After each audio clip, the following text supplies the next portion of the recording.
সবাইকে স্বাগত জানাচ্ছি লাক্স আনন্দ আড্ডায়। আমাদের আজকের বিষয় গণজাগরণে বিকল্প মাধ্যম। আর এই বিষয়ে কথা বলার জন্য আমাদের আড্ডায় আজ যোগ দিয়েছেন আমার ডানে রয়েছেন Arif Jettik, blogger and online activist network. পাশে রয়েছেন নাসরিন খন্দকার, শিক্ষক, নৃবিজ্ঞান বিভাগ, জাহাঙ্গীরনগর বিশ্ববিদ্যালয়। অমির রহমান পিয়াল ভাই রয়েছেন ব্লগার এবং সাংবাদিক। বাম দিকে রয়েছেন এই শাহবাগের আন্দোলনে একজন অন্যতম নেতৃত্ব দানকারী সংগঠক ইমরান এইচ সরকার, আহ্বায়ক হিসেবে যিনি রয়েছেন blogger and online activist network, রয়েছেন তুষার আব্দুল্লাহ, বার্তা প্রধান, সময় টেলিভিশন। দর্শক, আপনারা জানেন 56,000 বর্গমাইল এখন শাহবাগে, এমন কথা ফেসবুকে ছড়িয়ে পড়েছে এবং বাংলাদেশের সব মানুষের ঠিকানা এখন শাহবাগ। শাহবাগে যখন উত্তাল কোরাসে এবং স্লোগানে, তখন আমরা এই আড্ডায় বসেছি। বিষয় সেটি, এই যে গণজাগরণ, এই যে গণমানুষের জোয়ার নেমেছে, সেখানে বিকল্প মাধ্যম কি ভূমিকা রেখেছে। গতকাল ছিল মহাসমাবেশ, সেই মহাসমাবেশে অনেকেই এসেছেন, বক্তব্য রেখেছেন, কোরাস তুলেছেন। সেই কোরাস তুলেছেন সকলের প্রিয় শিক্ষক, আমাদের প্রিয় শিক্ষক এবং শিক্ষাবিদ ডক্টর মোহাম্মদ জাফর ইকবাল। তিনি এই যে ফেসবুকে যারা চ্যাটিং করে সারাদিন রাত বসে থাকে তাদেরকে মন্তব্য করেছেন বিভিন্ন সময়, সেটি নিয়ে তিনি ক্ষমাও চেয়েছেন। আমরা এই আলোচনার শুরুতে একটু স্যারের সেই বক্তব্যটা দেখে আসতে চাই। আমি পত্রিকায় লিখেছি যে এই নতুন জেনারেশন খালি ফেসবুকে লাইক দেয়, এরা আর কিছু করে না। আমি লিখেছি এরা খালি ব্লগ করে, এরা আর কিছু করে না, এরা রাস্তায় নামে না। তোমরা আমাকে ভুল প্রমাণিত করেছ। আজকে বাবু আনন্দের দিন আমি আমার জীবনে কোনোদিন পাই নাই। 2013 সাল 1971 হয়ে গিয়েছে। তোমরা যারা 1971 দেখো নাই, সুযোগ পেয়েছ 2013 সালকে আবার 1971 হিসাবে দেখার জন্য। বাংলাদেশের মতন সুন্দর দেশ পৃথিবীতে নাই। উপরে তাকাও, কি সুন্দর আকাশ, তাকাও কত সুন্দর গাছ, একজন আরেকজনের দিকে তাকাও কত সুন্দর মানুষ। তোমাদের মতন সুন্দর মানুষ পৃথিবীতে নাই।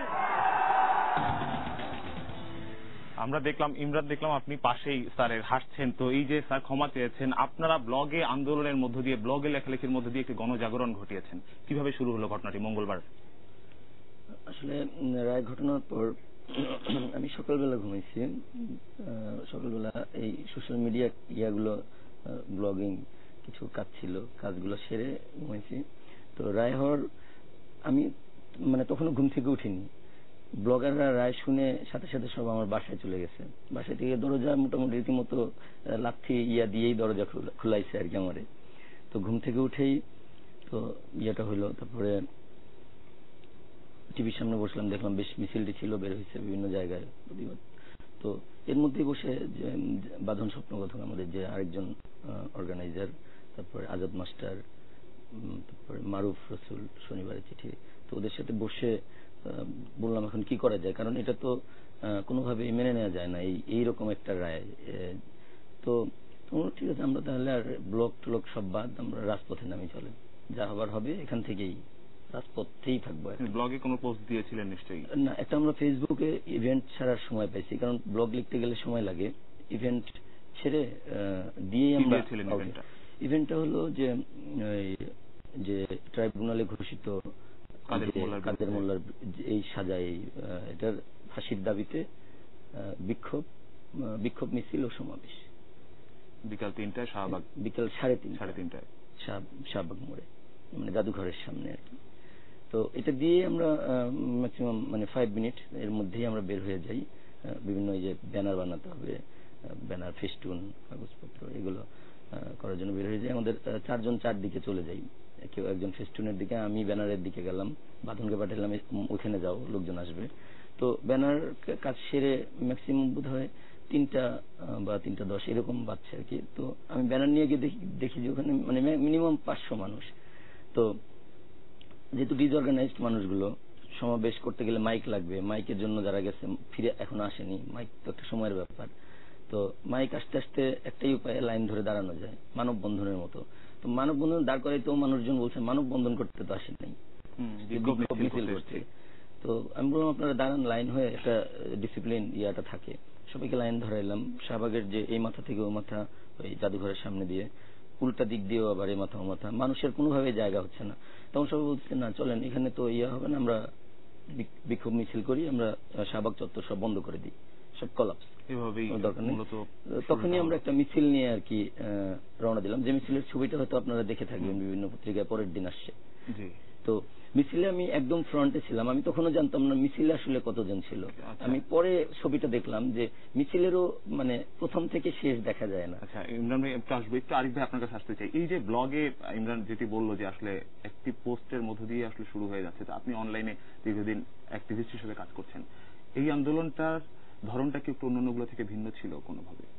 হ্যাঁ, কিন্তু এটাকে সাধারণ রাজনৈতিক আন্দোলনের জায়গা থেকে না, এখানে প্রত্যেকটা মানুষ তার নিজের চেতনা থেকে দায় থাকে। ইমরান যেটা বলছে এমন না যে কাউকে ডেকে আনা হয়েছে, কাউকে বলা হয়েছে, জাস্ট আমরা ওইখানে যাচ্ছি, তারপর যার যার মতো। ধরেন আমি এটা দেখলাম, ঠিক আছে, এমন না যে ইমরান আমাকে ফোন করেছে আপনাকে দ্রুত আসতে হবে, বা আমি তাকে ফোন করেছি, দেখেছি ইয়েস এটা আমার দায়, আমাকে যাইতে হচ্ছে, আরেকজন এইভাবে। এবং খুব দ্রুত ইমরানরা তখন খুব দ্রুত সাংগঠনিক কাজে আছে, আমি দেখছি যে মানুষ চলো শাহবাগ চলো, হ্যাঁ চলে যাও, হ্যাঁ আর এইসব করবো না, রাস্তায় নামতে হবে, দিস ইজ দ্য টাইম। এই যে জিনিসটা, এটা গণজাগরণ এসে শাহবাগে এসেছে।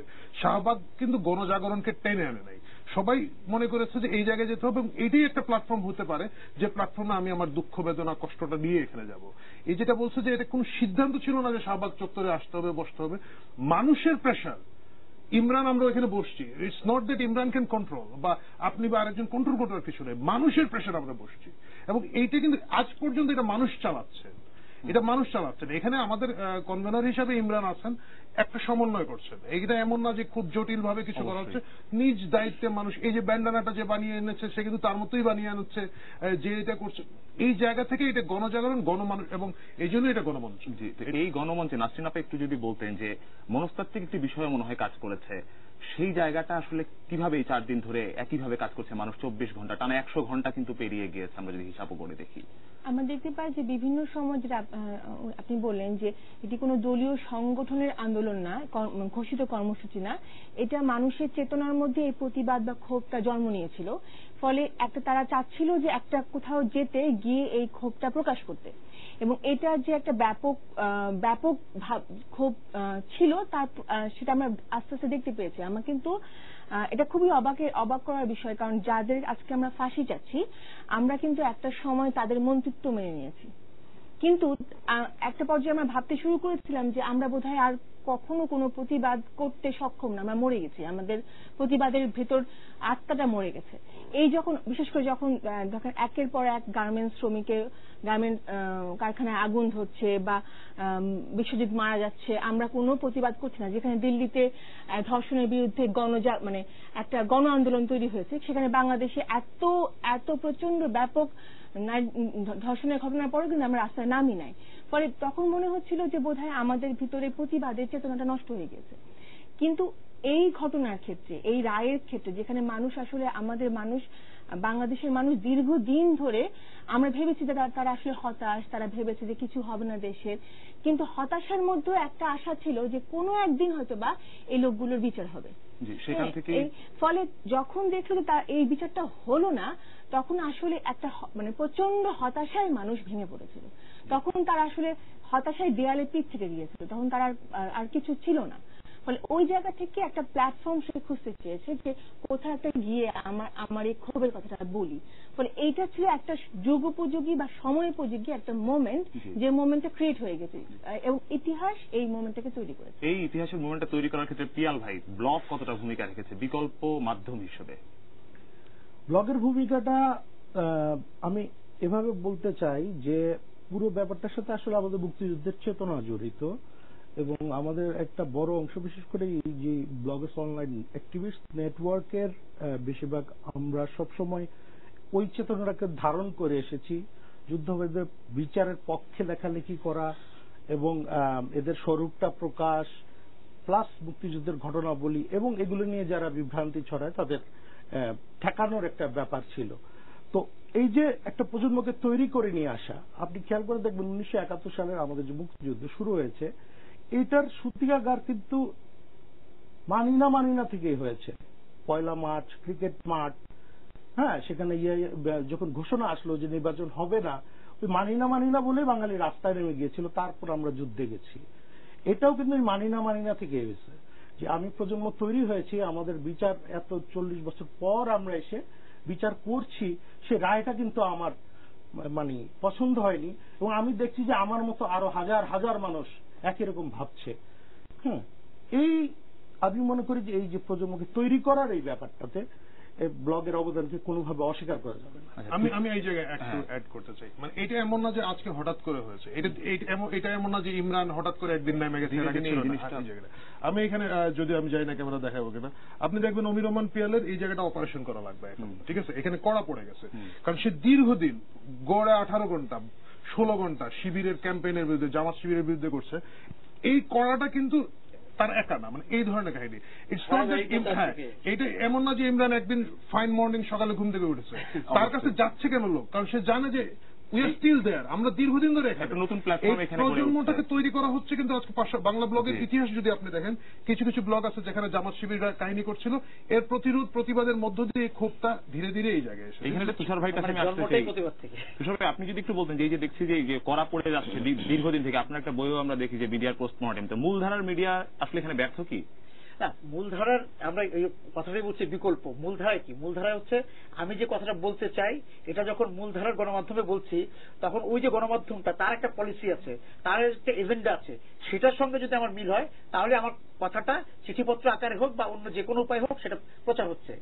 আর এই যে নতুন মিডিয়া বা বিকল্প মিডিয়া যেটা বলছি আমরা, বিকল্প গণমাধ্যম, সেখানে কিন্তু একটা ফেসবুকে আমি যা খুশি একটা স্ট্যাটাস দিয়ে দিচ্ছি, সেখানে আমরা এই 5 জন একমত না হতে পারি, একজন সঙ্গে আমি পেতে পারি, সুতরাং সে আমার সঙ্গে একমত হলো, এরকম করে কিন্তু সারা পৃথিবীতে আমি ছড়িয়ে পড়তে পারি আমার মতামতটা দিয়ে। সেই জায়গাটা কিন্তু এই যে আরিফ ভাই বা পিয়াল ভাই যেটা বলেন, দীর্ঘদিন যাবত এই যে বিভিন্ন ছোট ছোট ব্লগে এই কথা হচ্ছে, এবং এই শুধু যে এই গণমানুষের এই যে ক্ষোভের কথা তা না, অনেক আমরা সামাজিক অনেক কাজও কিন্তু এর মাধ্যমে হয়েছে।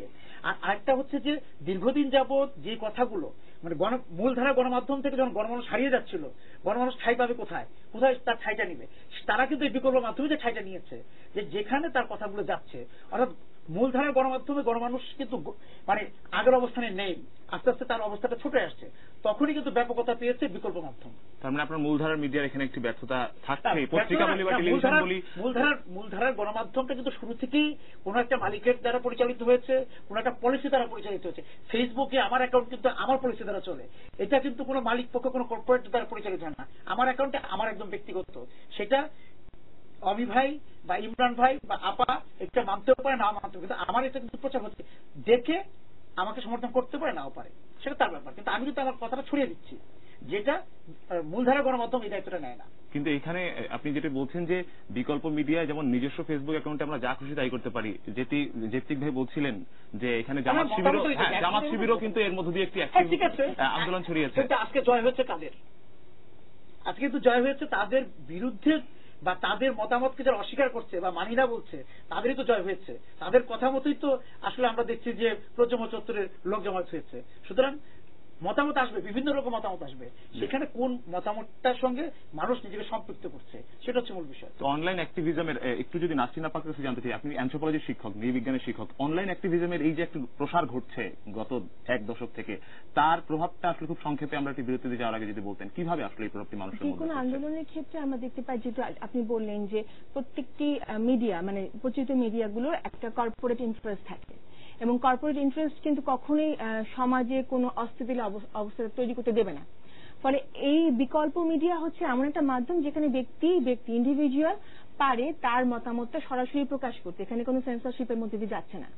কিন্তু এটা খুবই গুরুত্বপূর্ণ যে এটা আসলে সব মানুষের প্রতিনিধিত্ব করে কিনা। আমাদেরকে এটা ভাবে দেখতে হবে যে বিকল্প মিডিয়া যেমন সম্ভাবনা রয়েছে প্রচন্ড রকম, কেন যে কোনো মোমেন্টে যে কোনো অন্যায়ের প্রতিবাদ আমি আমার প্রকাশটা সরাসরি করতে পারছি, কিন্তু খেয়াল করবেন যে এই মিডিয়া, বিকল্প মিডিয়া বলেন বা অনলাইন বলেন, যা নিউ মিডিয়া বলেন, এই মিডিয়ার সুযোগ পাচ্ছে কারা? সমাজের মধ্যে কিন্তু সব মানুষ এটা অ্যাক্সেস পায় না। খেয়াল করবেন এখানেও কিন্তু একটা মেজরিটি পিপল থাকে যারা কিনা সুবিধা পায়। আপনি আমাদের দেশে খেয়াল করবেন যে আমাদের দেশে যারা একদম মার্জিনাল পিপল তারা কিন্তু এই সুবিধা পাবে না। তারা যখন মরছে তখন কিন্তু আসলে আমরা সেরকম ভাবে রেসপন্স পাচ্ছি না। বা ধরেন আমি বলবো যে কজন নারী এরকম ভাবে ফেসবুকে বা ইন্টারনেটে বা ব্লগে সরব হতে পারছে, শ্রেণী, জেন্ডার, লিঙ্গ এবং জাতি সবগুলো সামাজিক অসমতার জায়গাগুলোতে কিন্তু এটা এখনো ভূমিকা গণ রাখতে পারে। বলতে আপনি যেটাকে বোঝাচ্ছেন সেটা এখন এটা হয়ে উঠতে পারেনি। এই জায়গায় আমি একটু দ্বিমত নেব। এখানে দ্বিমতটা করছি এই কারণে যে আমি কিন্তু ওই যে এক্সেস পাচ্ছে না তার পক্ষই কিন্তু আমি কথা বলতে বলতে পারছি না, কিন্তু এখানে পাচ্ছি। কথা বলতে পারছি তুষার ভাই, যে প্রথম কথা হচ্ছে আপনি যদি ইতিহাসটা দেখেন অলওয়েজ এটা কিন্তু এক ধরনের মধ্যবিত্ত মানে উচ্চবিত্তরা, আপনি যেটা বলেন আমি এগ্রিড যে উচ্চবিত্তরা সমাজ অস্থিতিশীলতা চাইবে না, নিম্নবিত্ত সঙ্গে কিন্তু মধ্যবিত্তের একটা যোগাযোগটা সবসময় ছিল এবং আমাদের নেতারা উঠে এসেছেন কিন্তু এক ধরনের ক্লাস থেকে তাদের এই লেভেল থেকে। এবং আমি ব্লগে কিন্তু এই যে তাজরিন গার্মেন্টস শ্রমিক এটা লেখে না, আমি এটা লিখছি, আপনি এটা লেখেন যে কেন শ্রমিক মারা যাবে, কেন তুমি থাকবে এত বড় দাওয়া। আরিফ ভাই, আমরা মনে হয় এই এবং এই যে বৈদ্যুতিকের যে ঘটনাটা, সুযোগ কিন্তু তাদের হয়ে লিখেছে কিন্তু এই বিষয়টা নিয়ে আপা আমার মনে হয় যে অনেক বড় আলোচনা দরকার আছে। একটু ছোট্ট বিরতি নিয়ে আমরা ফিরছি। দর্শক, এই আমাদের আড্ডায় থাকুন আপনারা।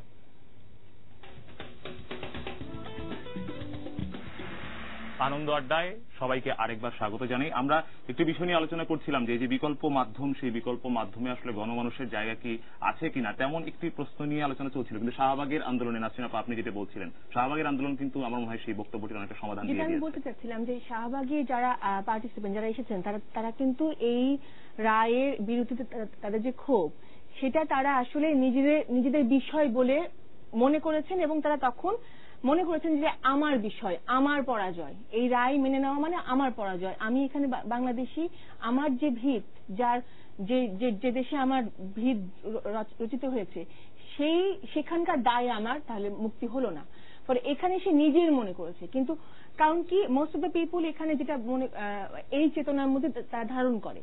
কিন্তু ধরেন অন্যান্য যে অসমতার বিষয়গুলো আমি বলছিলাম, সেখানে হয় কি কিন্তু তারা কিন্তু এখানে আবার এতটা ঐক্যবদ্ধ হওয়ার সুযোগ হয় না। এই কারণে ধরেন আমার নারী হিসাবে আমি বলবো যে ব্লগার নারী খুবই কম আছেন, অ্যাক্টিভিস্ট মানে ফেসবুকে তারা অ্যাক্টিভলি আছেন খুবই কম আছেন, এবং ব্লগিং জায়গাটা আসলে নারীদের জন্য আমি বলবো ভীষণ ভয়ঙ্কর। হ্যাঁ, এবং আমি দেখেছি যে এরকম প্রচুর বা ভয়ঙ্কর বলছি এই অর্থে যে এটা ব্লগিং এর কিছু রিস্কি দিকও আছে। তো সেইখান থেকে আমি বলবো যে সবাই এটাকে নিজের দাবি মনে না করলে এখানে এই আন্দোলন সংগঠিত হতো না। এক, দ্বিতীয়ত যে আমরা আসলে এই অসমতার ক্ষেত্রে শ্রেণী, বর্ণ, লিঙ্গর ক্ষেত্রে দাবিগুলোকে সবার নিজের মনে করি না দেখে প্রতিবাদ করি ঠিকই, কিন্তু পথে নামি না। পিয়াল ভাই কি আপার এই বক্তব্যের সঙ্গে একমত হবেন যে ব্লগে আপনি দীর্ঘদিন ধরে কাজ করছেন, এই জায়গাটা কি আসলে এরকমটা তৈরি করা যায়নি? কোন জায়গায় আপা যেটি বলছিলেন যে শ্রেণী নিরাপদ বোধ করছে না নারীরা, কিংবা লিঙ্গের বিষয়টি এখন ওইভাবে আন্দোলনের জন্য তৈরি হচ্ছে না। না, একজন ব্লগার কখনো নারী বা পুরুষ হিসাবে ব্লগিং করে না, সে তার একজন ব্লগার হিসেবে ব্লগিং করে।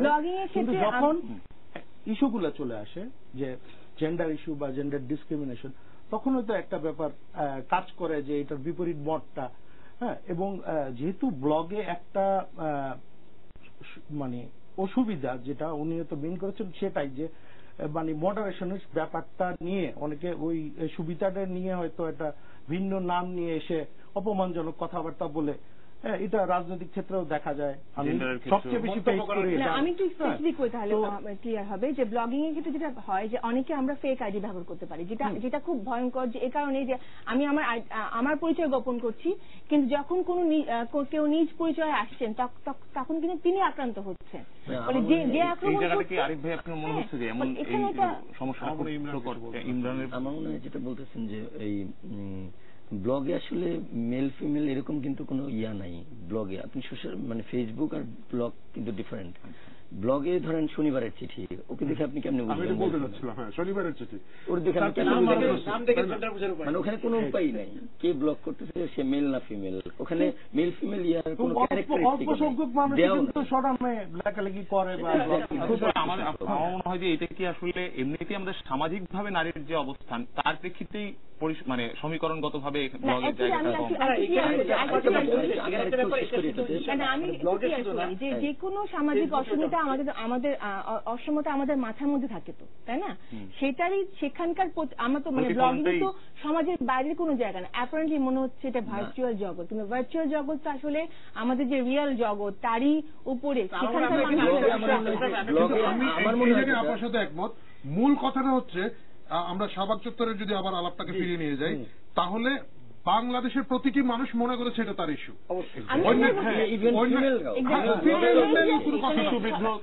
বাংলাদেশের অন্যান্য ইস্যুগুলো ঠিক আছে, এটা তার ইস্যু প্রথমত, আর দ্বিতীয়ত এই ইস্যুর আড়ালে তার আরো যে ইস্যুগুলো আছে, অনেক ইস্যুতে সে এতদিন আসতে পারে নামতে পারে না, সে তো বলেছে সুযোগ। শাহবাগের আন্দোলনের পজিটিভ দিক হচ্ছে এই যে আমরা এখন এতদিন যে হতাশ ছিলাম, আমরা একটা ইনস্ট্যান্স পেয়েছি যেটা এভাবে প্রতিবাদ করা সম্ভব। এখন আমরা যে আন্দোলনে যে সময় অন্যান্য ইস্যুতে রাস্তাতে নামিনি, এখন আমরা নামবো, কারণ আমরা দেখতে পেয়েছি যে এভাবে প্রতিবাদ সম্ভব, এভাবে একটা নেটওয়ার্কিং করে একটা ফলে আমাদের সামনে উদাহরণ তৈরি হলো। এটা একটা বড় ব্যাপার, এটা বিশাল বড় ব্যাপার। আমি মনে করি যে এখানে একটা ডিফারেন্সও আছে, যে এই একই নেটওয়ার্কিং একই ব্যবহার করে কিন্তু স্বাধীনতা বিরোধী শক্তি কিন্তু তাহরির স্কয়ার নামানোর একটা ঘোষণা দিয়ে ফেলেছিল এই মাসেই, আমরা শুনে এসেছি, কিন্তু আমরা চোখে দেখিনি। কিন্তু স্বাধীনতা পক্ষের শক্তি সেটা করে দেখিয়েছে। তার মানে কি ইস্যুটা তো তার থাকতে হবে, সেটাই এটাই মানে চাইলেই হবে না, ইস্যুটা গুরুত্বপূর্ণ। বলি যে সামাজিক বিভিন্ন ইস্যু, সামাজিক বিভিন্ন আন্দোলন এতদিন আমরা দেখেছি পত্রপত্রিকা, টেলিভিশন, রেডিও, তারা একটু সামাজিক আন্দোলন গড়ে তুলছে। আমরা যে বিষয়টি নিয়ে আলোচনা করছি, বিকল্প মাধ্যমও একটা বড় ভূমিকা নিয়ে এখন দাঁড়ালো। এই জায়গাটা আসলে কতটা বিকল্প মাধ্যম কিন্তু শুধু এই ইস্যু নিয়ে না, আমরা সবাই জানি এখানে প্রমাণ হয়েছে নতুন করে এই প্রজন্ম চত্বরে হয়তো ব্যাপকভাবে এসেছে, ছোট ছোট ভাবে কিন্তু প্রত্যেকে বিভিন্ন ইস্যুতে একসঙ্গে বসছেন, কথা বলেছেন, ঠিক আছে। এবং এটা আমরা যে পত্রিকা এবং টেলিভিশন গুলো কিন্তু সেটা প্রচার করি। এবং এই যে শাহবাগে যে ঘটনা ঘটেছে প্রজন্ম চত্বরে, ওটা হওয়ার পর দিন থেকে কিন্তু টেলিভিশন পত্রিকা সবাই কিন্তু চলে গিয়েছে, এবং তাদের একটা কি বলবো মিনি অফিস এখন ওইখানে শাহবাগে, অনেকেরই দেখেছি আমরা একটা পুরো অফিসের মতো হয়ে গেছে শাহবাগে। এবং এই যে সবাই যে সারা দেশ থেকে যে আসছে, আমরা কথা বলছিলাম একটু আগে যে জেলা উপজেলা বিশ্ববিদ্যালয় পর্যায়ে যে এখন আন্দোলনটা ছড়িয়ে পড়ছে, সেই ক্ষেত্রে কিন্তু মূলধারার গণমাধ্যম একটা বড় ভূমিকা। অবশ্যই এই যে আমরা যেটা বলছি গণমানুষের কাছে কিন্তু, কারণ বিকল্প মাধ্যম কি করেছে, একটা ইভেন্ট তৈরি করে দিয়েছে, আর গণমাধ্যম ইভেন্ট খুঁজে তারাও ইভেন্টটাকে নিয়ে ছড়িয়ে দিয়েছে। মূলধারার গণমাধ্যমে আমি বলবো এখানে সবচেয়ে বড় ভূমিকা। দেখেন আপনি চিন্তা করেন যে আমরা যখন বিভিন্ন সময় শাহবাগে ও চত্বরে না, সেদিন হরতাল ছিল বলে সেটা করা পসিবল হয়েছে, কিন্তু আমরা জাতীয় জাদুঘরের সামনে টানা মাসের পর মাস আমরা প্রতি শুক্রবারে লিমনের জন্য আমরা মানববন্ধন করেছি। এবং এটা অ্যাক্টিভিজমটা এটা গড়ে উঠেছে অনলাইন ইভেন্টের, ফেসবুক ইভেন্টের মাধ্যমে। তখন কিন্তু আমরা গণমাধ্যম মূলধারার মাধ্যমে সেই সাপোর্টটা পাইনি।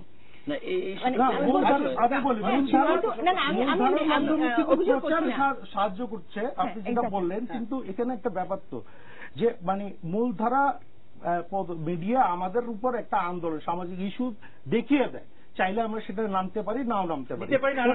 এটা এজেন্ডা, এটা মানে কে কিভাবে প্রেজেন্ট করছে এটার উপর নির্ভর করে। এখানে আমাদের কিন্তু ওইখানে ব্লগার্স এন্ড অনলাইন নেটওয়ার্ক এর মাধ্যমে যদি এখানে 500 লোক না থাকতো, ওইখানে শেষ পর্যন্ত যদি ইমরান আর আরো 50 জন থাকতো, তাহলে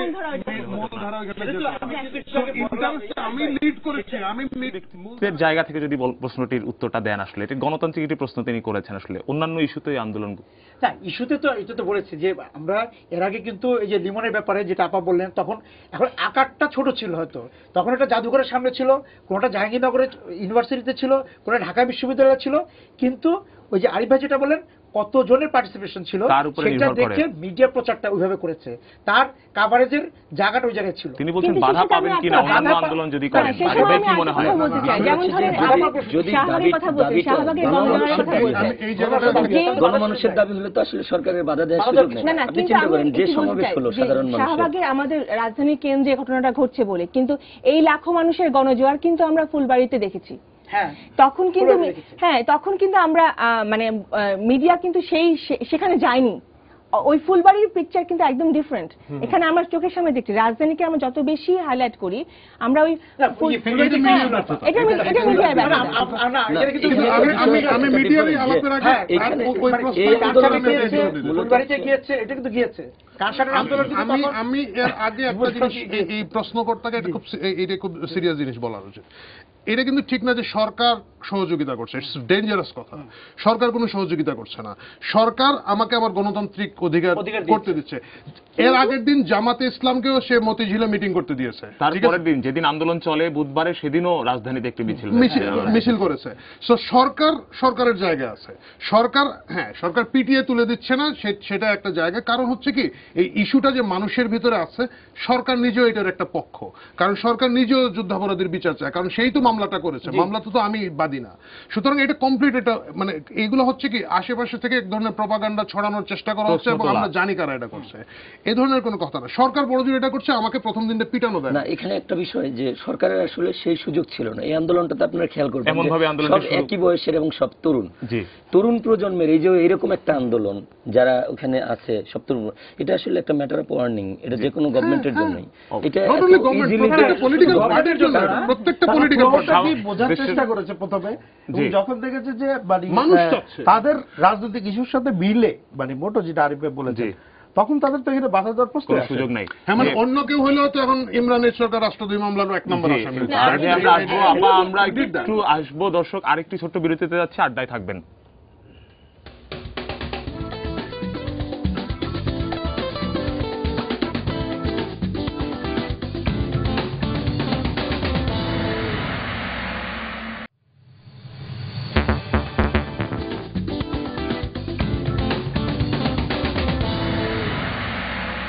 আনন্দ আড্ডায় আরেকবার ফিরে এলাম। দর্শক, আলোচনা চলছিল গণজাগরণের বিকল্প মাধ্যম। পিয়াল ভাইয়ের কাছে একটু যেতে চাই, একদম ডান দিকে আপনি কোনায় বসে আছেন। তো দর্শক একজন ফোন করেছিল এর আগে আমরা যখন ছিলাম, তিনি বলছে অন্যান্য ইস্যুও রয়েছে। তো আমরা গতকাল দেখেছি যে মহাসমাবেশ, এই মহাসমাবেশ থেকে শুধুমাত্র কিন্তু কাদের মোল্লারই ফাঁসি নয়, যত যুদ্ধাপরাধী রাজাকার রয়েছে সকলের সর্বোচ্চ শাস্তি, এবং একই সঙ্গে স্বাধীনতা বিরোধীদের প্রতিষ্ঠানগুলোকে সামাজিকভাবে বয়কট করার শপথ নেওয়া হয়েছে। এর পাশাপাশি অন্যান্য আন্দোলন নিয়ে এই আন্দোলন এখন কোন দিকে যাবে? এই আন্দোলনের মানে এখানে আমরা কোনো হাইপোথেসিসে না যাই, তবে মানে যেটা এই আন্দোলনের মূল উদ্দেশ্য সেটা হচ্ছে যে বিচারের ফাঁসিটা কিভাবে আমরা নিতে পারি, কাদের মোল্লার ফাঁসি ধরেন এবং বাকিদেরটা ইনশিওর কিভাবে করতে পারি, সেক্ষেত্রে আমাদের অ্যাপিল করতে হবে। এখন অ্যাপিল কাদের মোল্লার ক্ষেত্রে আমাদের একটা অপশন আছে, একটা গণহত্যা নিয়ে। এখন যেটা উনি খালাস পেয়েছে, তো সেটার সেই অ্যাপিল করার ক্ষেত্রে এবার যদি কনভিন্স করতে না পারে তাকে প্রসিকিউশন, তার মানে সামনের বার করতে পারবে এবং মৃত্যুদণ্ড নিয়ে আসতে পারবে, এমন কোনো ইয়ে নেই। আন্দোলনের মূল লক্ষ্যটা হচ্ছে যে সাংবিধানিকভাবে এরকম একটা আইন প্রণয়ন করা, যাতে আমি ভিকটিম, আমিও কিন্তু এই অ্যাপিল করার সুযোগটা পাই, যে যে অপরাধী সে না, তার সাজা কমানোর জন্য না। তার মানে এই জায়গাটায় আপা যদি বলতেন, এখানেই এই যে বললো যে নতুন যে সংবিধান সংশোধন করেই হোক আর প্রসিকিউশনের জায়গাটায়, এখানে কি ভূমিকা আছে? বিকল্প মিডিয়ার কি ভূমিকা আছে? মূল গণমাধ্যমের কি ভূমিকা আছে? সেটা না, অবশ্যই এখান থেকে তো আমি বলবো যে এখানকার মানুষের চাওয়াটাই, আমরা যদি বলি সর্বোচ্চ আদালত সংসদ, তাহলে সংসদ কি তো আসলে নির্ধারণ করছে, তার থেকেও সর্বোচ্চ আদালত হচ্ছে জনমানুষের চাওয়া। ফলে জনমানুষের চাওয়া যেটা, সেটাই তো আসলে আইন হওয়ার কথা বা আইনের মধ্য দিয়ে আসার কথা। ফলে জনমানুষের চাওয়াটা হচ্ছে কোনো বেআইনি পথে না, একদম আইনি সংস্কারের মধ্য দিয়েই সবার সমান সুযোগ করে দিয়ে, যাতে করে বিচারটা সুষ্ঠু বিচার, সেই লক্ষ্যে আমরা যাব। আরিফ ভাই, কিভাবে এখন ব্লগে তাহলে আমরা অ্যাক্টিভ হবেন? আপনারা সবাই লিখবে।